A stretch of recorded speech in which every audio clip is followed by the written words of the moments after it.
Hi viewers, welcome to our channel. ప్రస్తుతం మనతో పాటు టీడీపీ స్పోక్స్ పర్సన్ సూర్యదేవ లత గారు ఉన్నారు. వారితో ఒకసారి మాట్లాడండి. మేడం నమస్కారం. మేడం నమస్తే. మేడం ఏపీలో ఎలక్షన్స్ రావడం చూస్తున్నాం, తొందరలో ఉండబోతున్నాయి. అయితే ఈ ఎలక్షన్స్ నేపథ్యంలో ఎన్నో సంస్థలు సర్వేలు నిర్వహిస్తున్నాయి, వాటి రిజల్ట్స్ని పంపిస్తున్నాయి. అయితే కొన్ని టీడీపీకి ఫేవర్గా, కొన్ని వైసీపీకి ఫేవర్గా ఉండడం చూస్తున్నాం.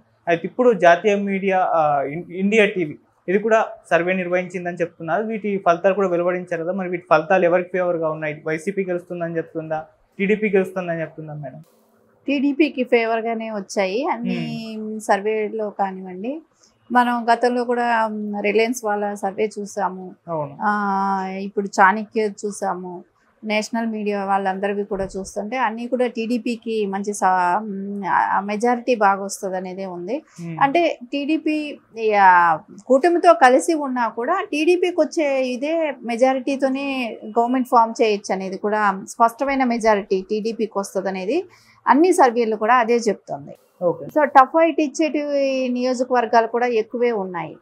సో వాళ్ళకి అందుకని దానిలో ఎట్లా లేదన్నా 0.5% తీసేసినా కూడా సో అప్పటికైనా కూడా 100 దాటుతుంది అని ఓన్లీ సింగిల్గా వెళ్తేనే 100 దాటు, అంటే సింగిల్గా కాదు కూటమితో ఉంది కానీ సింగిల్గానే టీడీపీకి 100 దాటే అవకాశాలు అయితే స్పష్టంగా కనపడుతున్నాయి.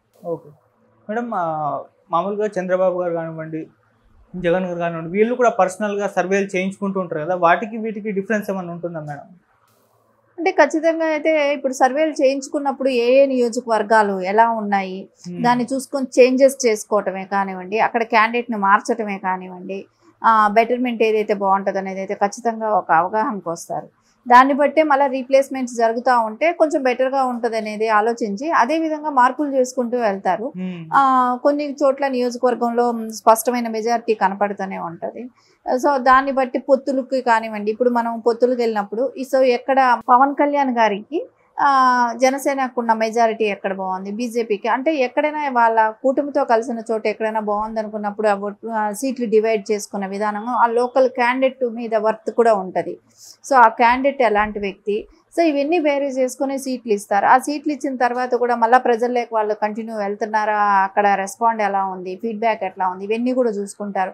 చూసుకున్న తర్వాత కూడా ఇంకా టైం ఉంది, నామినేషన్ వేసడానికి ఇంకా టైం ఉంది, ఈ లోపల వచ్చిన మళ్ళీ రిజల్ట్స్ చూసుకుంటారు. ఆ చూసుకున్న తర్వాత ఏదైనా చేంజెస్ ఉంటే మళ్ళీ చేసే ఆస్కారాలు కూడా ఉంటాయి. ఏదో 1-2 అట్లా ఉంటాయి కానీ మొత్తానికి అయితే పెద్దగా ఏం ఉండకపోవచ్చు, 1-2 ఏదైనా ఉంటాయి. ఇంకా వాటిని చూసుకొని అంటే వాళ్ళు పర్సనల్ అంటే పార్టీ తరపున చేసుకునే సర్వీలైనా కూడా అది చూసుకొని మార్పులు చేర్పులు చేసుకుంటూ తీసుకెళ్తారు. కానీ బెటర్మెంట్ రిజల్ట్స్ అయితే కూడా ఖచ్చితంగా, ఎందుకంటే మనం మా సర్వేల కన్నా బయట సర్వేలు ఎక్కువ ఇంపార్టెంట్ ఇవ్వాలి కాబట్టి సో బయట సర్వేలే ఫేవర్గా చెప్తున్నాయి అన్నప్పుడు ఖచ్చితంగా అలాగే ఉందనేది అందరికీ కూడా అనిపిస్తుంది. ఓకే మేడం, ఎలక్షన్స్ జరిగేంత వరకు కూడా సర్వేలు జరుగుతూనే ఉంటాయి, వాటి అనౌన్స్ చేస్తూనే ఉంటారు. అయితే ఈ సర్వేలలో వాటి రిజల్ట్స్లో మార్పు ఏమైనా కనిపిస్తుంది అంటే ఒక ప్లేస్ నుంచి మళ్ళీ ఎలక్షన్స్ దగ్గర టైం వరకు? మార్పులు అంటే ఏదైనా కూడా ఇంకా సరే ఈ మార్పులు ఏవైనా అట్లా ఉన్నా కూడా సో ఎవరు బెటర్ అనే చాయిస్ కూడా ఇంకా ప్రజల్లో ఆలోచిస్తారు. ఓటేసే బిఫోర్ కూడా ఏ ముఖ్యమంత్రి వస్తే మనకు బెటర్ చాయిస్ ఉంటుంది, ఇవన్నీ కూడా వాళ్ళు ఆలోచించి ఖచ్చితంగా ఆ బెటర్మెంట్కే వాళ్ళు వెళ్తారు కాబట్టి మొగ్గు చూపే అవకాశాలు ఉన్నాయి. కాబట్టి ఇప్పుడు చంద్రబాబు నాయుడు గారు ఇచ్చే స్కీమ్లే కానివ్వండి, ఆయన అనౌన్స్ చేసింది పెన్షన్ డబ్బులు 4,000 చేస్తానంటాము, ఇంటి వరకు తీసుకురావటం అంటాము. జగన్మోహన్ రెడ్డి 2,000ది 3,000 చేస్తానన్నాడే కానీ 5 ఏళ్ళు పట్టింది ఆయనకి చేయటానికి. సో చంద్రబాబు నాయుడు గారు స్టార్టింగ్ ఆయన సీఎం అయిన వెంటనే 4,000 చేస్తానంటాం కానీ ఫస్ట్ కూడా నారా చంద్రబాబు నాయుడు గారే పెంచడం కూడా జరిగింది, 2,000 చేయటం కూడా. సో అట్లాగా ఈ 5 ఏళ్ళు టైం ఆయన కానీ గెలుచుంటే అప్పుడే 3,000 స్టార్టింగ్ నుంచే ఇచ్చేవాళ్ళు. సో ప్రజలకి ఓటు వేసి గెలిచిన తర్వాత జగన్మోహన్ రెడ్డి మాట మార్చాడు. సో మాట మార్చింది అక్కడ తెలిసిపోతుంది కదా. సో అది కూడా వాళ్ళు ఆలోచిస్తారు, చాలా నష్టపోయినట్టు వాళ్ళు యాక్చువల్లీ. ఎందుకంటే ఒక సంవత్సరం 250, ఇంకొక సంవత్సరం ఇంకో 250 ఇట్లా పెంచుకుంటూ వస్తానని చెప్పాడు. సో ఆ 250 ఇలాగా తగ్గిన అమౌంట్ ఎంత ఉంటుంది, 750 ఉంటుంది, 750 ఉంటుంది.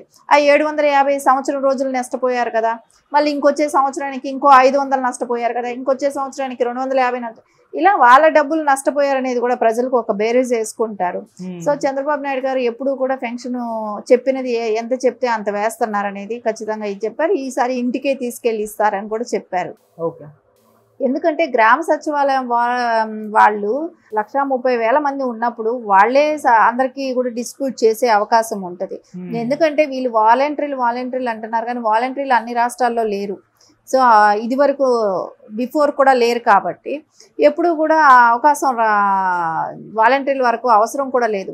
ఈ రోజు కూడా అదే చెప్పారు నారా చంద్రబాబు నాయుడు గారు మాట్లాడుతూ కూడా. మొన్న ఏమన్నారు, వాలంటీర్లకి బెటర్మెంట్ ఇస్తాం, సో మీ చదువులను బట్టి మీకు ఉద్యోగ అవకాశాలు కల్పిస్తాం.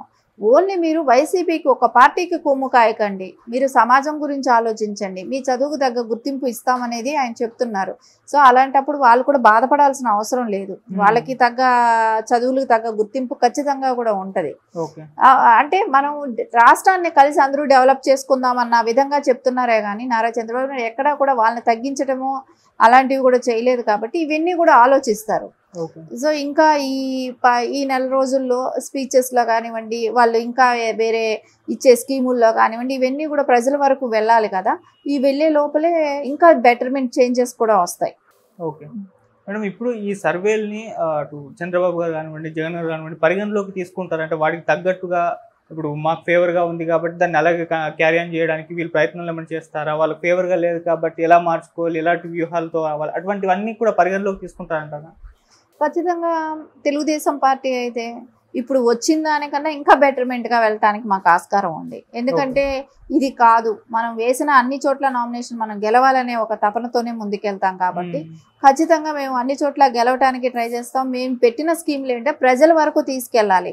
సో అందరికీ కొంతమందికి తెలియకపోవచ్చు, ఎందుకంటే రూరల్గా వెళ్ళి ఇవన్నీ ఎక్స్ప్లెయిన్ చేసి అవన్నీ తీసుకెళ్తున్నారు. ఇప్పుడు ప్రచారానికి వెళ్తున్నారు కాబట్టి ఖచ్చితంగా వాళ్ళకి తెలుస్తాయి. కాబట్టి ఇంకా కొంచెం చేంజెస్ అనేది డెఫినెట్గా కనపడుతుంది. ఇంకా జగన్మోహన్ రెడ్డి గురించి అని అంటేను ఆయన చెప్పిన మాట ఒకటి చేసింది ఒకటి అనేది ప్రతి చోట కూడా ఆయన ఇచ్చిన నవరత్నాల్లో కూడా అన్ని చోట మాట తప్పటమే అయ్యింది. ఏంటి బిడ్డ ఒక తల్లి ఒక బిడ్డకి 15,000 అని చెప్పాడు, కానీ ఒక తల్లికి ఇస్తానని చెప్పాడు ఆఖరికి. అంటే ఒక తల్లికి 3 పిల్లలు ఉన్నా మేము 15,000 45,000 ఇస్తామని అన్నారు. అలాంటిది తల్లికే 15,000 అని మాట మార్చారు.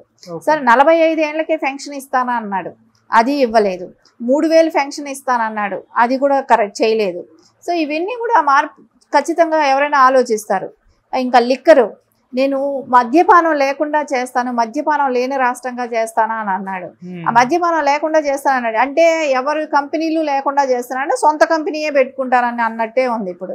ఎందుకంటే ఆయన సొంత కంపెనీలో రేట్లు పెంచి దానిలో కల్తీ కలిపి ప్రజల ప్రాణానికి హాని కలిగించడం, ఇవన్నీ కూడా ఎవరైనా కామన్ ప్రజలు ఎవరైనా ఇవన్నీ బ్యారేజ్ చేసుకున్నప్పుడు ఖచ్చితంగా ఒక అవగాహన అంటూ వస్తుంది. కాబట్టి ఇంకా చేంజెస్ ఉంటుంది, ఇంకా తెలుగుదేశంకి ఓట్ బ్యాంక్ పెరిగే అవకాశం ఖచ్చితంగా కనపడుతుంది. ఓకే, సో ఇప్పుడు ఇండియా టుడే అనౌన్స్ చేసిన రిజల్ట్స్ ప్రకారమే ఎలక్షన్స్లో జరుగుతుందా మేడం? ఇంకా చేంజ్ అయ్యే ఛాన్సెస్ ఏమైనా కనిపిస్తున్నాయి?